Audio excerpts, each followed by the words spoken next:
जय श्री सद्गुरु देवाय नमः। जय श्री गणपति देवाय नमः। ओम क्रीं कालिकाय नमः। श्री कालिका पुराण 31वां अध्याय। वराह तनो यज्ञ उत्पत्ति।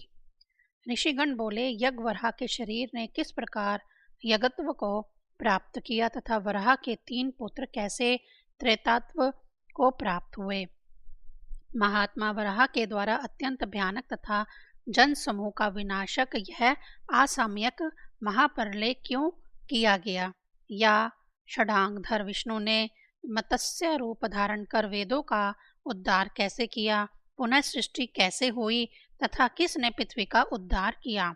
हे महामती मान गुरुदेव, शिव ने अपना शरभ शरीर कैसे छोड़ा, उस शरीर की क्या गति हुई, यह सब हमें बतलाइए। हे द्विजों में सिंह के समान श्रेष्ठ महामती, आप उन सबके प्रत्यक्ष दृष्टा हो, अतः उस रहस्य को आज हमसे कहिए, हम सब सुनने को उत्सुक हैं। मार्कंडे जी बोले, हे द्विजों में सिंह व्रत श्रेष्ठ ऋषियों, आपने जो मुझसे पूछा है उस अद्भुत तथा सभी वेदों का श्रवण का फल देने वाले इस वृत्तांत को एग्राक हो आप सब सुने। यज्ञों के होने पर देवगण संतुष्ट होते हैं। यज्ञ में ही सबकी प्रतिष्ठा है। यज्ञ से ही पृथ्वी का धारण होता है। यज्ञ प्रजा का उद्धार करता है। अन्न से प्राणी जीवित रहते हैं। बादलों के ही कारण अन्न उत्पन्न होते हैं। वह बादल यज्ञ से ही उत्पन्न होता है, इसीलिए सब कुछ यज्ञमय है। हे द्विजों, जिस प्रकार वह यज्ञ शंभु के द्वारा वधीर्ण किए हुए वराह के शरीर से उत्पन्न हुआ, वह प्रसंग मैं आप लोगों से कहता हूँ, आप उसे ध्यान से सुने। शिव द्वारा वराह के शरीर के काटे जाने पर तत्क्षण ब्रह्मा विष्णु शिव और सभी देवता प्रमथों के साथ मिलकर उसके शरीर को जल से उठाकर आकाश की ओर ऊपर ले आए। तब विष्णु ने उस शरीर को अपने चक्र से टुकड़े टुकड़े करके काट दिया। उसके अंग की अलग अलग संधियों से अलग अलग यज्ञ उत्पन्न हुए। हे महर्षियों, जिस अंग से जो यज्ञ उत्पन्न हुआ उसे सुनो। उनके भवों और नाक के संधि स्थान से ज्योति होष्टम नामक महायज्ञ तथा ठुड्डी एवं श्रवण संधि के जोड़ से अग्निहोष्टम उत्पन्न हुआ। नेत्र एवं भवों की संधि से वित्र्याथोष्टम और उनके थूथन और होंठ की संधि से पुनः भर्व होष्टम उत्पन्न हुआ। वृद्ध होष्टम और बृहत होष्टम उनके जीहा के जड़ से तथा विराट के सहित अतिरात्र नामक यज्ञ जीहा के निचले भाग से उत्पन्न हुए। अध्यापन रूपी ब्रह्म यज्ञ, तर्पण रूपी पितृ यज्ञ, होम रूपी देव और भूत बलि, अतिथि पूजन रूपी मनुष्य यज्ञ, स्नान से तर्पण पर्यंत सब प्रकार के नित्य यज्ञ उनके कंठ के जोड़ों से उत्पन्न हुए तथा उनकी विधियां जिह्वा से उत्पन्न हुई। अश्वमेघ, महामेघ तथा नरमेघ एवं प्राणी हिंसा संबंधी अन्य जो यज्ञ थे, वह सब उनके पैरों की संधियों से उत्पन्न हुए। अर्थप्रद राजसूय यज्ञ, वाजपेयी यज्ञ तथा ग्रह संबंधी अन्य यज्ञ उनके पीठ के जोड़ों से उत्पन्न हुए। प्रतिष्ठा, दान, श्राद्ध आदि उत्सर्ग यज्ञ तथा सवित्री यज्ञ उसके हृदय की संधियों से उत्पन्न हुए। सभी संस्कारों से संबंधित प्रायश्चित कारक जो यज्ञ थे, वे सब उस महात्मा वराह के मेणांग यानी जनानंग की संधि से उत्पन्न हुए। राक्षसों से संबंधित यज्ञ तथा सर्पों से संबंधित यज्ञ, सभी प्रकार के अभिचार संबंधी यज्ञ, गोमेध, वृक्ष याग आदि यज्ञ उसके खुरों से उत्पन्न हुए। मायष्ठी, परमेष्ठी, भोग से संबंधित वाक्पति तथा अग्निहोष्टम यज्ञ, संक्रांति आदि नैमित्तिक यज्ञ एवं 12 वर्षों तक चलने वाले विशिष्ट यज्ञ उसकी पूंछ की संधियों से उत्पन्न हुए। तीर्थ प्रयोग, साम, ओज, संकर्षण तथा सूर्य संबंधी एवं अथर्व वेद संबंधी विविध प्रकार के प्रयोग उसकी नाड़ियों की संधियों से उत्पन्न हुए। ऋतोच, उत्कर्षण आदि क्षेत्र यज्ञ, अत्यंत अधिक आयोजन वाले पंच यज्ञ लिंग संस्थान से तथा हेरंब नामक यज्ञ उसके जानुओं यानी घुटनों से उत्पन्न हुए। हे द्विज सुतमो, इस प्रकार 1008 यज्ञ उत्पन्न हुए तथा लोक में आज भी निरंतर जो अनेक यज्ञ कर्म प्रचलित हैं वह सभी उसी से उत्पन्न हुए हैं। यज्ञों की उत्पत्ति के बाद यज्ञ संबंधी उपकरणों की उत्पत्ति बताते हैं। श्रुक उनके थूथनों से तथा श्रुवा उनकी नाक से और श्रुक श्रुवा के जो अन्य प्रकार थे वह भी थूथन और नाक की संधियों से उत्पन्न हुए। हे मुनि सुतमो, उसके गले के हिस्से से प्रगवंश उत्पन्न हुआ तथा इष्टापूर्ति यजुर्वेद वर्णित धर्म उसके कानों के छिद्रों से उत्पन्न हुए। दांतों से यूप हुए तथा रोमों से कुशाएं उत्पन्न हुई। उदगाता, अर्धवरु, होता और शामित्र क्रमशः उसके अगले पिछले दाएं एवं बाएं पैरों से तथा चरुओं सहित पुंडराश उसके मस्तिष्क से उत्पन्न हुए। क्रसु की आग उसके नेत्रों से तथा यज्ञ पताकाएं उसके खुरों से उत्पन्न हुई। उसका मध्य भाग वेदी हुआ तथा मेढ़ से यज्ञ कुंड उत्पन्न हुआ। उसके रेतस यानी वीर्य भाग से घी, पृष्ठ भाग से स्वधा मंत्र और यज्ञशाला एवं उस वराह के हृदय कमल से स्वयं यज्ञ उत्पन्न हुआ। इस प्रकार यज्ञ संबंधी जितने भी पात्र या अवश्य थे वह सब उस यज्ञ वराह के शरीर से ही उत्पन्न हुए। इस प्रकार इस संपूर्ण संसार को यज्ञ रूप से व्याप्त करने के लिए यज्ञ वराह का शरीर ही यज्ञता को प्राप्त हुआ। इस प्रकार यज्ञ का निर्माण कर यज्ञ के प्रतन में जुटे हुए वे ब्रह्मा, विष्णु, महेश, सुव्रत, कनक, घोर नामक यज्ञ वराह के पुत्रों को प्राप्त किए। तब तीनों देवताओं ने उन तीनों के शरीरों को पिंड की तरह गोला बनाकर अपने मुख की वायु से अलग अलग उन्हें तपाया यानी फूका। सुव्रत के शरीर को अपने मुख की वायु से स्वयं जगत सृष्टा ब्रह्मा ने तपाया तो उससे दक्षिण अग्नि उत्पन्न हुए। कनक के शरीर को विष्णु ने तपाया तो उससे पंच आहुति ग्रहण करने वाले गृहस्पति अग्नि उत्पन्न हुए।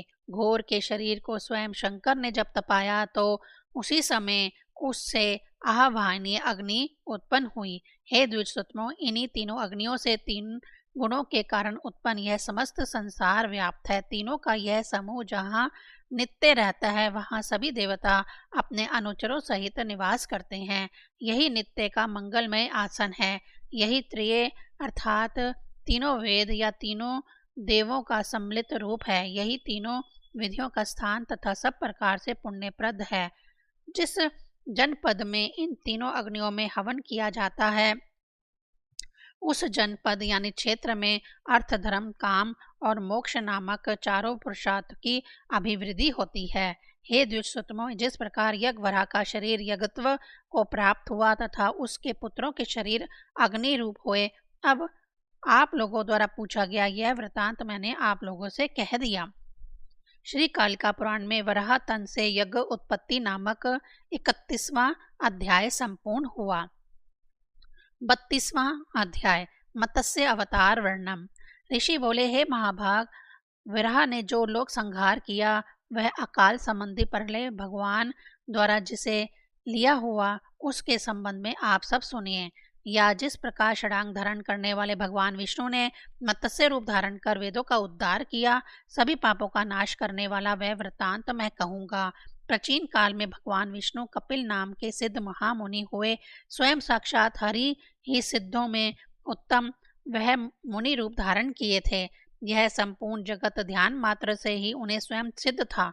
हरि के शरीर से उत्पन्न होने के कारण वह कपिल के रूप में सिमरण किए जाते थे। उन मुनि श्रेष्ठ ने प्राचीन काल में स्वयंभू मनवंतर में अवतार लेकर स्वयंभू मनु से यह वाक्य कहे। कपिल बोले, हे मुनियों में श्रेष्ठ स्वयंभू मनु, आप ब्रह्मा के स्वरूप और महान मति वाले हो। अब आप मेरी प्रार्थना के अनुसार मेरा अभिलाषित मुझे प्रदान करें। यह समस्त जगत आपका ही है और आप द्वारा ही परिपालित है। आप ही द्वारा यह समस्त जगत रचा गया है तथा आप ही इस जगत के स्वामी हैं। स्वर्ग, पृथ्वी और पाताल में, देव, मनुष्य और प्राणियों में आप ही एकमात्र सनातन तत्व हो। आप ही स्वामी हो, वर देने वाले तथा उनके रक्षक भी आप ही हो।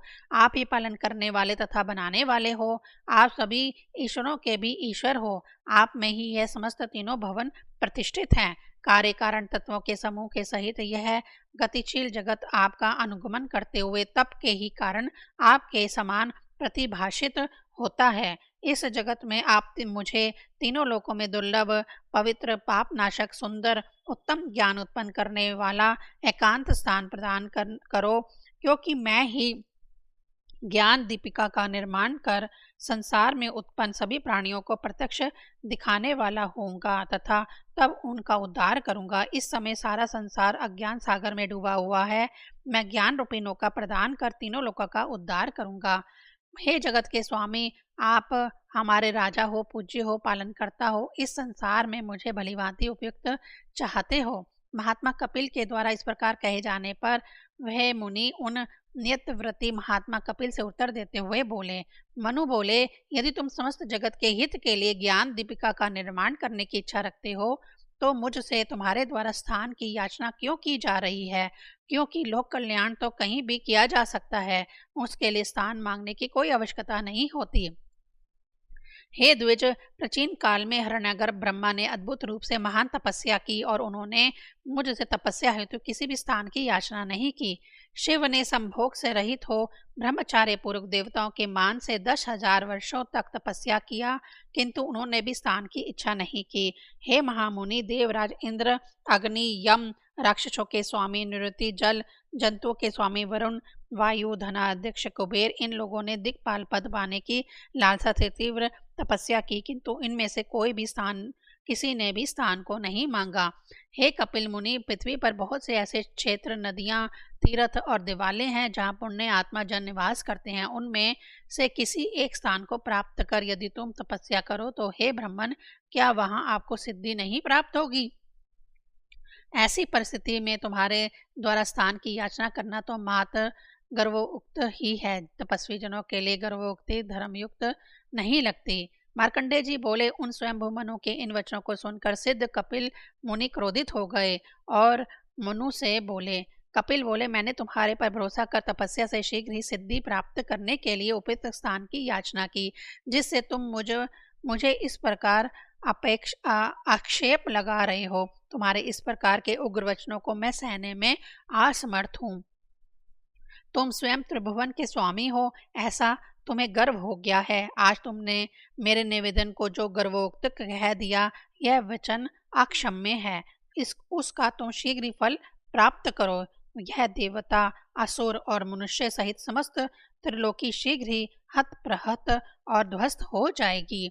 जिसके द्वारा इस पृथ्वी का उद्धार किया गया, जिसने इसे पुनः स्थापित किया, जो इस अन्न आदि उत्पन्न करने वाले तथा अथवा जो इसके रक्षक हैं, वही सब सकल चर अचर जगत का नाश करेंगे। हे मनु, तुम्हारे गर्व का आधार यह तीनों लोक शीघ्र ही जलपूर्ण तथा शत विक्षक्त हो ध्वस्त हो जाएगा। ऐसा कर तपस्वियों की निधि वे कपिल मुनि अंतर्ध्यान हो गए तथा ब्रह्मलोक को चले गए। कपिल के वचनों को सुनकर मनु दुखी मन तो हुए, किंतु शीघ्र ही यहाँ यही भावी है ऐसा विश्वास कर वह कुछ नहीं बोले।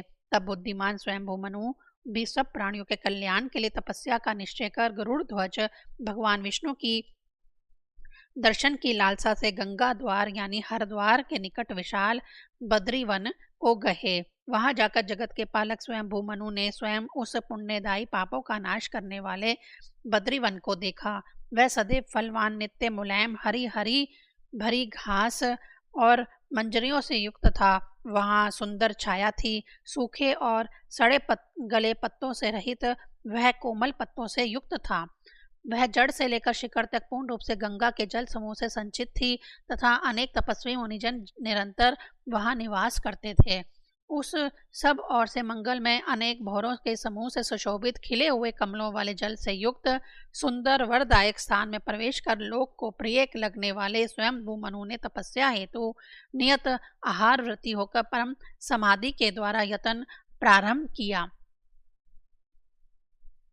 उन्होंने उपयुक्त तपस्या से संसार के कारण के भी कारण, संपूर्ण जगत के स्वामी, नीलमेघ के समान श्याम प्रभाव वाले शंख चक्र गदा पद्म तथा पीताम्बरधारी कमलवत्र नेत्र वाले गरुड़ पर स्थित उस भगवान विष्णु की आराधना की, जो जगन्मयी लोकों के स्वामी, व्यक्त और अव्यक्त दोनों ही स्वरूप वाले, संसार के बीज स्वरूप, हजार नेत्र तथा हजार शिरों वाले, सर्वव्यापी, सबके आधारभूत, आजन्मा स्वामी, व्यापक, नारायण नाम वाले हैं, उन विष्णु की आराधना की।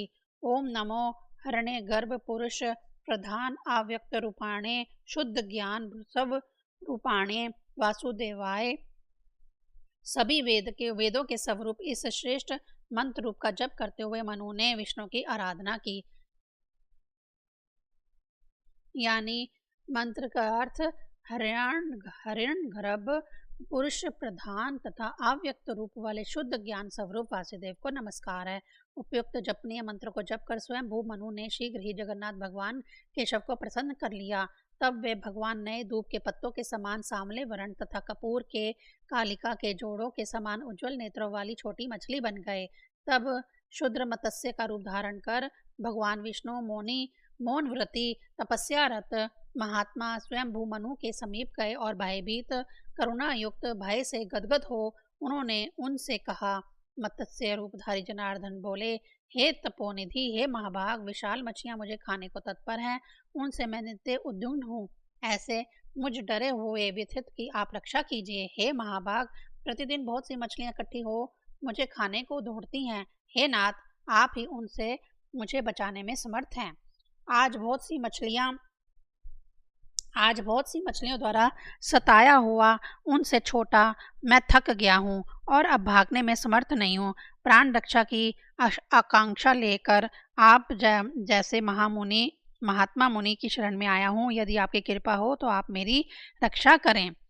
भयवश भ्रमचित्त होने से वृक्षों की चंचल छाया और चंचल लहरों को देखकर मछलियों की भांति ही मैं उनसे डर रहा हूँ। मार्कंडे जी बोले। तब स्वयं भूमनु उसकी इस वाणी को सुनकर परम कृपा से युक्त होकर बोले, मैं तुम्हारा रक्षक हूँ। तब हाथ में अंजलि में जल लेकर उसमें उसे रखकर सामने उस छोटी सी मछली का जल विहार देखने लगे। तब उस दयालु मनु ने उस सुंदर रूप वाली मछली को एक बड़े जल पात्र में रखा। वह मत्स्य उस माणिक यानी जल कलश में दिनों दिन बढ़ता हुआ शीघ्र ही सामान्य रोहित यानी रोहू मछली का आकार का हो गया। वह महात्मा प्रतिदिन 10 घड़े जल क्षमता के अनुपात में उस जल पात्र को बड़ा करते हुए उसमें मछली को बढ़ाते रहे। इस प्रकार शीघ्र ही वह बाल मत्स्य उस जल पात्र के जल में बड़े बड़े नेत्रों वाला पुष्ट शरीर वाला रोएदार हो गया। श्री कालिका पुराण में मत्स्य रूप वर्णन संबंधी 32वां अध्याय संपूर्ण हुआ। ओम क्रीं कालिकाये नमः।